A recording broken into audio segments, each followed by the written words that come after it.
sawmill that was right where our house is in the Sawmill Cove. And as we pan around to our place, over here to your left, that's where the sawmill was that built these old houses.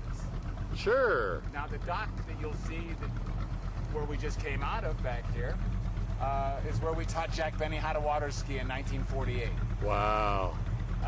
He was very reluctant to put on a huge life preserver. He thought he was going to sink. So we found the biggest Navy life preserver we could possibly find. And then Jack Benny got just about to where the rope was tight. And after all of that, an hour's worth of working with him on the dock and everything, he looked at Mel and he said, you know, I don't think I better do this. And that was Jack Benny's skiing career.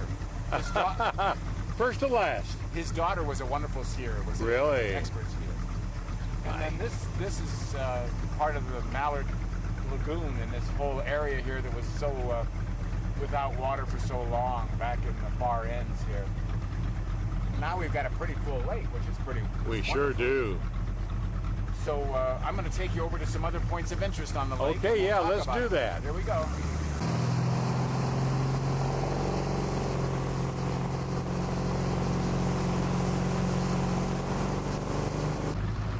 Okay, we're on the North Shore now. Yes, this is what they call Windy Point now. And you see that little house up there with a bulldozer working next to it. Right.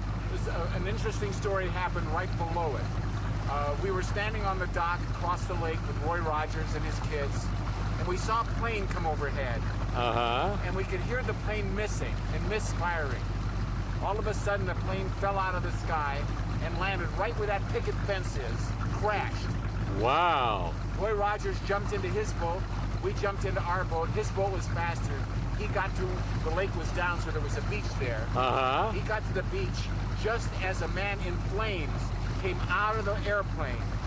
Roy jumped out of his boat, grabbed the man, threw the man on the ground, rolled him on the ground, and saved his life. And I've never seen a man move that fast as Roy Rogers. Wow. He's definitely a hero. Isn't that great? He moved like lightning, and he saved the man's life that crashed right there in 1948. Wow.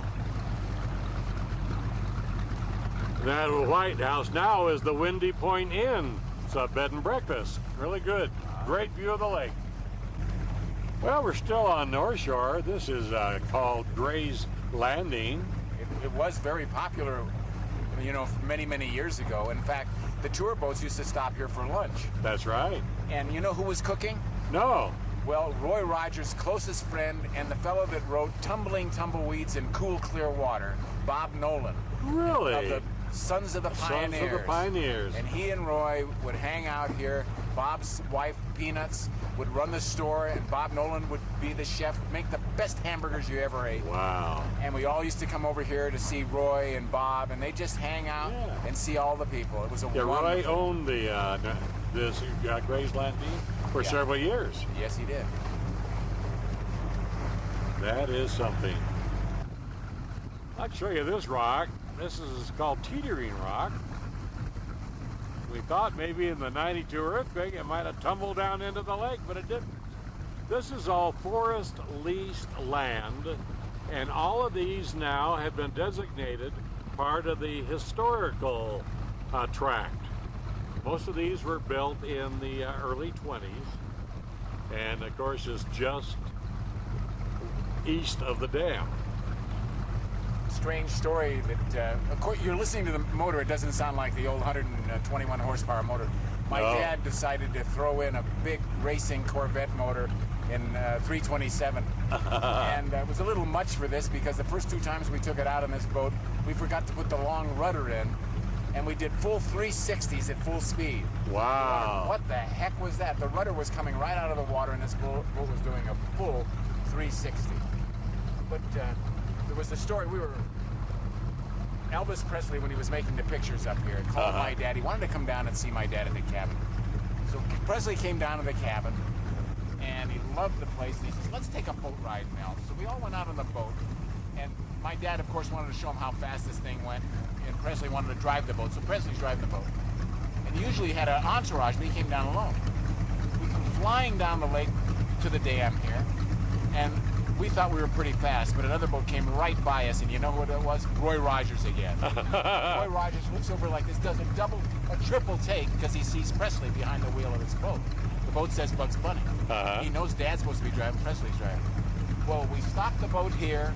I think I wrote about this in the Grizzly weekend or last weekend. We stopped the boat here, turned off the motor, and for about an hour, Roy in his boat, my dad, myself, and Presley in this boat drifted down the lake. By that time, it was time for him to get back up to the movie, and he left the boat, he left the building, and that was it. It was the only time they ever met. Isn't that something? But it's a nice story that happened in this area. Sure.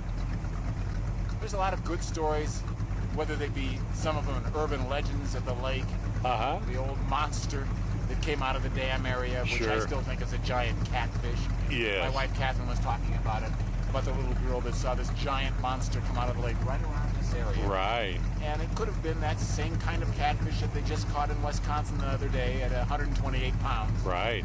You see one of those catfish coming at you with a face like that, you think it's a Loch Ness monster. That's for sure. Or a Big Bear Lake monster. I know it. And we're coming by China Island, your friend's place. Yeah. This has 3 names, China Island, Treasure Island, and Garston Island.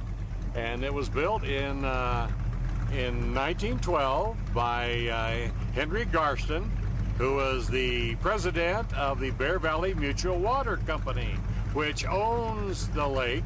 They built the dam, owned the water on the lake, and then about 18 years ago, the city of Big Bear Lake, or the MWD, has bought the dam and bought the lake bottom. But the Bear Valley